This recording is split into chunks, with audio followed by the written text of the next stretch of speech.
할렐루야. 네, 앞뒤로 옆으로 인사하시겠습니다.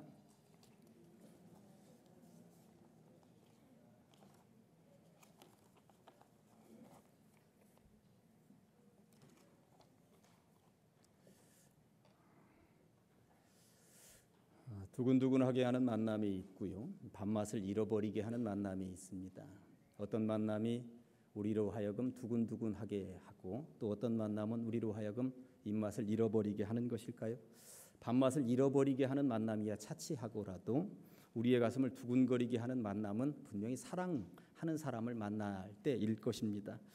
벌써 오래전에 이런 노래가 유행했었던 적이 있었습니다. 제목은 그녀를 만나는 곳 100m 전. 나이 드신 분들은 한 번씩 들어보셨을 것입니다. 저기 보이는 노란 찻집, 오늘은 그녀를 세 번째 만나는 날. 마음은 그곳을 달려가고 있지만 가슴이 떨려오네. 장미꽃 한 송이를 안겨줄까? 무슨 말을 어떻게 할까? 하늘의 구름이 솜사탕이 아닐까? 어디 한번 뛰어올라 볼까? 오늘은 그녀에게 고백을 해야지, 용기를 내야지. 오늘따라 이 길이 더 멀어 보이네. 그녀를 만나는 곳 100m 전. 교회 오기 100m 전부터 여러분들의 가슴은 뛴 줄로 믿습니다. 하여튼 교회만 생각하면, 오다가 교회 십자가만 보면 가슴이 뛰어서 내가 교회까지 이렇게 가까이 왔구나. 주님께서 오늘은 어떤 은혜를 나에게 부어주실까 늘 기대하는 마음으로 달려오시기를 간절히 축원합니다. 아가서는 솔로몬이 썼습니다. 처음부터 끝까지 사랑 이야기로 가득 차 있습니다. 남자가 여자에게 고백하기도 하고 여자가 남자에게 고백하기도 하는 내용들입니다. 그런데 성경에 무슨 남녀 간의 사랑 이야기를 그렇게 기록해 놓았을까 싶지만 실제적으로 이 이야기는 하나님께서 주의 백성들을 얼마나 사랑하시는지 하나님과 주의 백성들 간의 사랑 이야기를 엮어놓고 있다는 것입니다. 어느 날 솔로몬 왕이 포도원을 방문하게 되었던가 봐요. 그런데 그만 거기에서 어떤 아가씨를 보고 콩깍지가 쓰였습니다. 그 아가씨는 새카맣게 햇볕에 그을린 얼굴을 하고 있었는데 그냥 보기에 솔로몬이 보기에 매력적인 아가씨였습니다. 아가씨의 이름은 술람미. 솔로몬은 그만 사랑에 빠져버리고 말았습니다. 솔로몬은 왕궁 예루살렘으로 돌아가면서 내가 반드시 와서 당신 데리고 가겠다 약속을 하고 간 것이죠. 그 순간부터 이 술람미 여인은 뭐를 기다리고 있었겠습니까? 이제나 저제나 두근거리는 마음으로 솔로몬 왕을 기다리고 있었던 것입니다.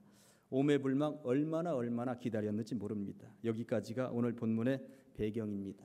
두 꼭지로 나누어서 말씀을 받도록 하겠습니다. 첫째, 그건 사랑이었습니다. 그렇게 오매불망 기다렸는데 어느 날 솔로몬이 정말 오고 있는 거예요. 이 장면을 술람미 여인은 이렇게 표현하고 있습니다. 8절에 보면 내 사랑하는 자의 목소리로구나. 보라 그가 산에서 달리고 작은 산을 빨리 넘어오는구나. 내 사랑하는 자의 목소리가 그렇게도 그립던 사랑하는 남자의 목소리가 들리는 것입니다. 술람미, 내가 약속했던 대로 이제 당신에게 가고 있어. 늦어서 미안하고 하면서 저 멀리서 오는데 넘어오는 고개 산을 넘어 뛰어오고 있는 것입니다. 그런데 산을 뛰어 넘어오는 표현이 9절에 보니까 마치 노루와도 같다고 어린 사슴과도 같다는 이야기인 것입니다. 산을 넘어오는데도 지친 기색이 하나도 없는 거예요. 그 험한 산을 넘어오면서도 어찌 그렇게 지친 기색이 하나도 없이 올 수 있었을까요? 그건 사랑 때문입니다. 사랑하면 그 어떤 험한 길도 이겨낼 수가 있기 때문이라고 하는 것이죠. 오지 탐험가 한비아 씨라고 있습니다. 여성으로서 전 세계의 오지는 다 다녀본 사람입니다.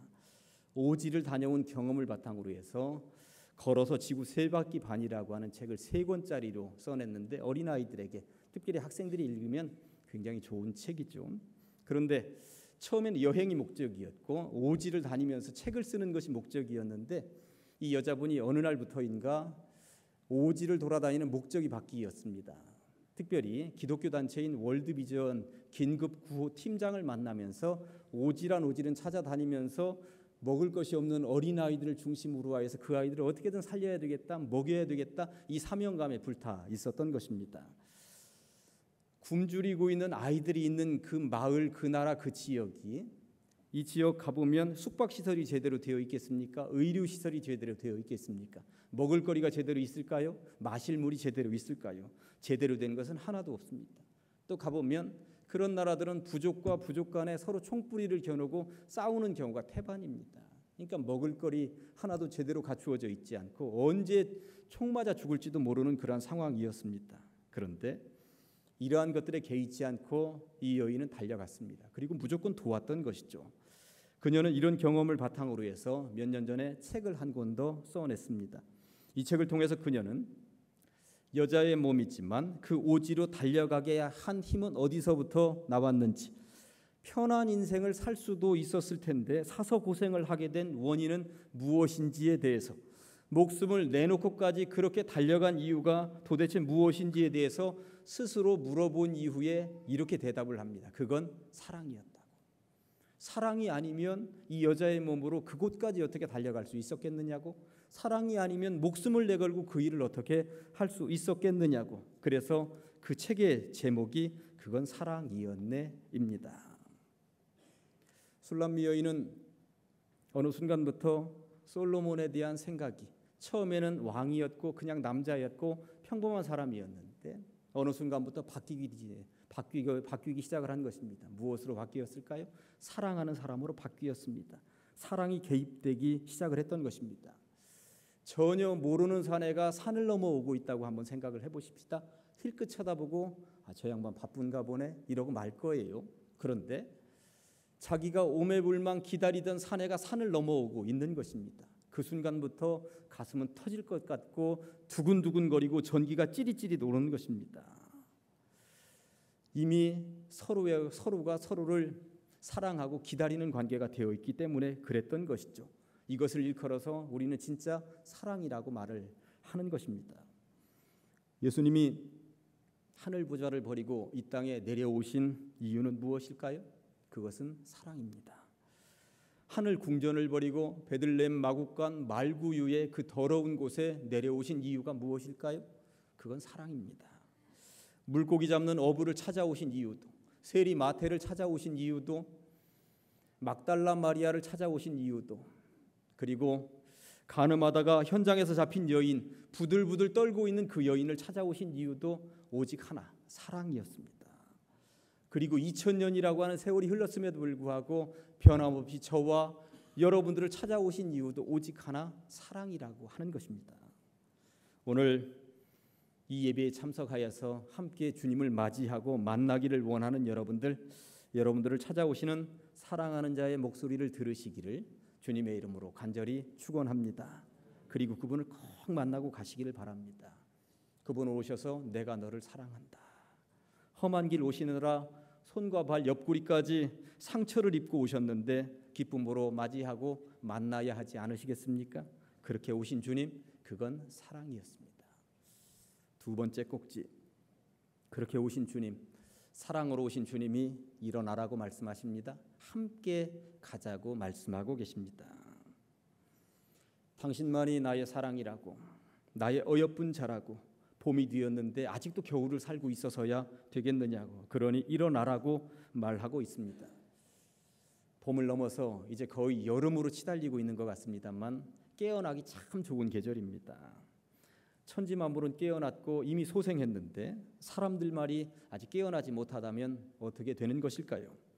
봄이 되었는데도 피어나지 못하는 꽃이 있다면 그것은 생명을 잃어버렸기 때문입니다. 봄이 되었는데도 깨어나지 못하는 개구리나 뱀이 있다면 그것은 지난 겨울에 이미 생명을 잃어버렸기 때문일 것입니다. 봄은 그렇게 깨어나는 계절입니다. 오늘 본문도 그렇습니다. 봄이 되었다고 주저앉아 있지 말라고, 일어나라고 말씀하시는 것입니다. 그런데 정말 중요한 것은 얘야 일어나라, 빨리 깨어나라, 그리고 서둘러 저쪽으로 가라, 이렇게 명령하는 것이 아니라 뭐라고 합니까? 함께 가자고 말하고 있다는 이야기입니다. 내가 손잡아 줄 테니 함께 가자고 말하고 있습니다. 제가 최근에 가장 은혜를 많이 받고 그리고 대신방 기간에도 어느 가정은 가서 이 말씀 나눈 그런 본문이 하나 있습니다. 시편 16편 8절 말씀입니다. 내가 여호와를 항상 내 앞에 모시며 그가 나의 오른쪽에 계심으로 내가 흔들리지 아니하리로다. 저는 이 말씀을 처음에는 잘 이해하지 못했어요. 왜 그랬냐면 여호와를 앞에 모시며, 앞에 모셨는데 그가 내 오른쪽에 계시다는 말이 뭐지? 아니 나는 앞에 모셨는데 왜 이분이 오른쪽에 와 계시지? 앞에 계셔야지. 이렇게 생각을 했어요. 그런데 어느 순간 은혜를 받고 났더니 이 말씀이 이런 내용입니다. 나는 항상 여호와를 앞에 모십니다. 그분의 이름을 높여드립니다. 그분께 영광 돌립니다. 그랬더니 그분께서 어느 순간에 얘야 내가 너와 동행자가 되어주겠다. 함께 걸어주겠다. 하더니 그분이 위치 이동을 하시는 거죠. 이쪽으로 오시더니 내 손을 잡아주십니다. 그리고 함께 걸어가 주시는 것입니다. 그러니 내가 걸어갈 때에 흔들릴래야 흔들릴 수가 있겠습니까? 절대 흔들리지 않는 믿음으로 걸어가게 되더라라고 하는 것입니다. 이 은혜가 저만의 것이 아니라 여러분들의 것이기를 그리고 우리들의 것이기를 간절히 축원합니다. 신앙생활을 할 때에 가장 힘이 되는 것은 함께하는 분, 그분이 계시다라고 하는 것 이것입니다. 이 땅에 존재하는 수없이 많은 단어들 가운데 함께라고 하는 말 얼마나 아름다운 말입니까? 하나님은 신앙의 선진들을 향하여 함께라는 말을 자주 사용하셨습니다. 모세에게 내가 반드시 너와 함께 있으리라. 여호수아에게 내가 모세와 함께 있었던 것 같이 너와 함께 있을 것입니다. 예수님은 부활하신 이후에 승천하시기 직전에 이렇게 말씀하셨습니다. 볼지어다 내가 세상 끝날까지 너희와 항상 함께 있으리라. 그렇게 약속하셨던 주님이 2000년이 흘렀습니다만 오늘날도 여러분들과 함께 하시는 줄로 믿습니다. 이 시간에는 5분짜리 영상 잠깐 하나 보도록 하겠습니다.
우리 몸에 덕지덕지 붙어있는 지방이 이렇게 감사할 수가 있을까 싶습니다.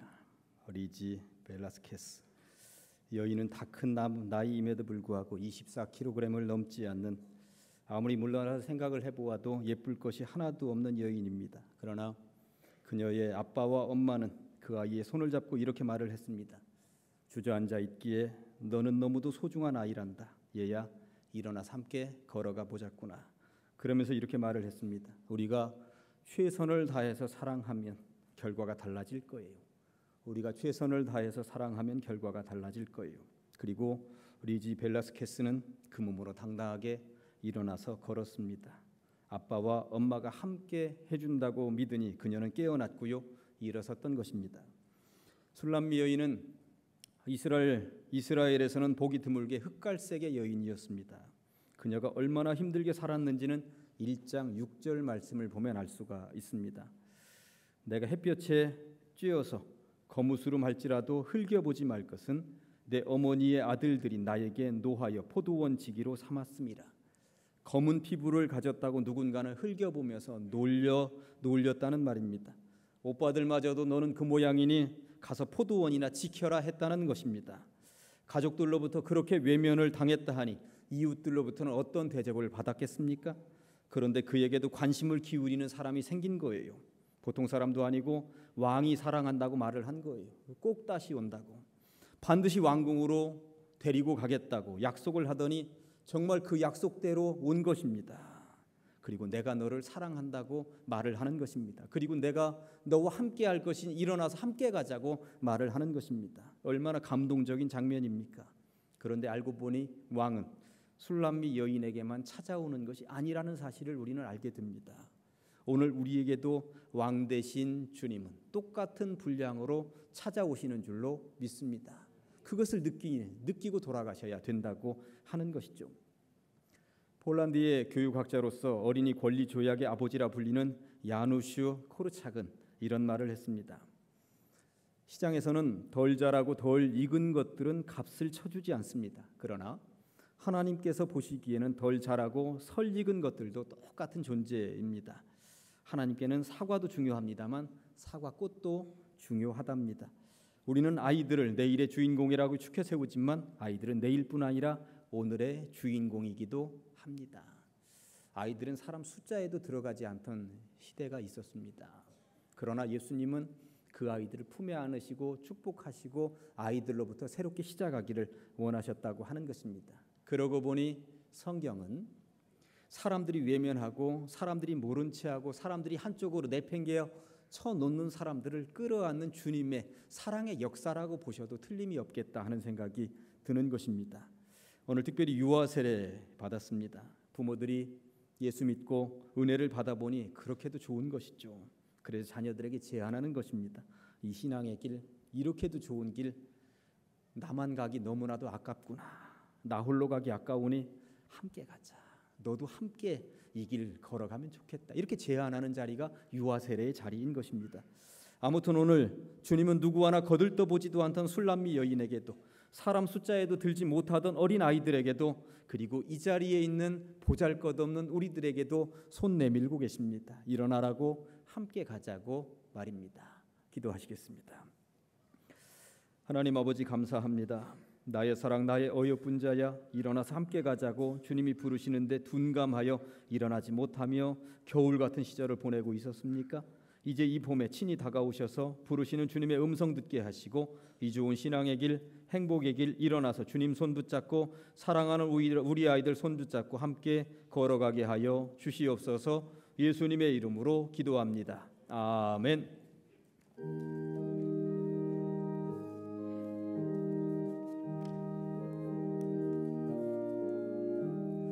주와 같이 길 가는 것 즐거운 일 아닌가.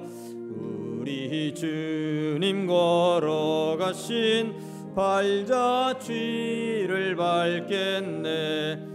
한 걸음 한 걸음 주